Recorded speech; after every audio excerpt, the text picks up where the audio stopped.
SQL Injection is one of the most highest paid bug bounties, and also one of the most common. Here is our target, a juice shop. We're going to use SQL Injection to hack into it and get admin privileges. You'll be able to hack this site in like 10 seconds. Firstly, what is SQL Injection? Websites sometimes use queries to get information. For example, when you log in, or even search for something, the site, using queries, contacts the backend server to get the information back. SQL Injection is a web security vulnerability that allows an attacker to interfere with these queries. This can lead to unauthorized access or getting back sensitive information, such as passwords, credit card numbers, and in some cases, even remote code execution. So how can we find it? Look for input areas throughout the application and simply submit SQL-specific characters.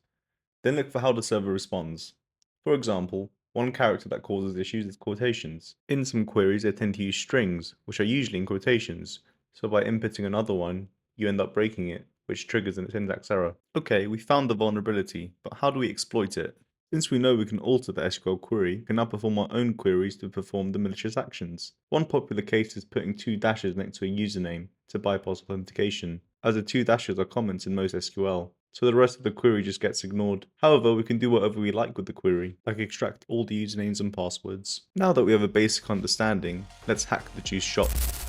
Let's first look for some users.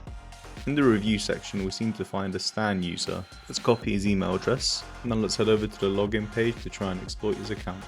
I've just put his email and a random password. I've also put a single quote to check for errors. Let's inspect element and look at the network tab. After clicking login, we can see the request and the response. Viewing the response to this request, we can see an SQL error. This means this section is vulnerable. Let's try to put 2 dashes in and see if we bypass authentication.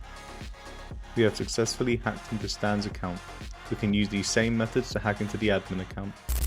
Pretty easy, right? Over the years, of course, security has improved, and so these vulnerabilities are harder to both find and exploit in the real world. However, as security improves, attacks also get creative. Sometimes applications may use SQL, but there may be no helpful responses or behavior changes, regardless whether the query returns any data. It's often possible to force the server to cause an error or a delay only if the query is true. This means the attacker needs to go through every single character to find the correct value. Fortunately, there's tools that can help us with this. Let's talk about SQLmap. SQLmap should come with your install of Kali Linux, but if it does not, simply run sudo apt install SQLmap. Running SQLmap-h gives you instructions on how to use it. Let's run SQLmap on this blind SQLi vulnerability. As you can see, it goes through every single character, testing each one to see if it's true. Like and subscribe if you enjoyed, and if you're interested in becoming a penetration tester, check out our course to help you get there with the link in bio.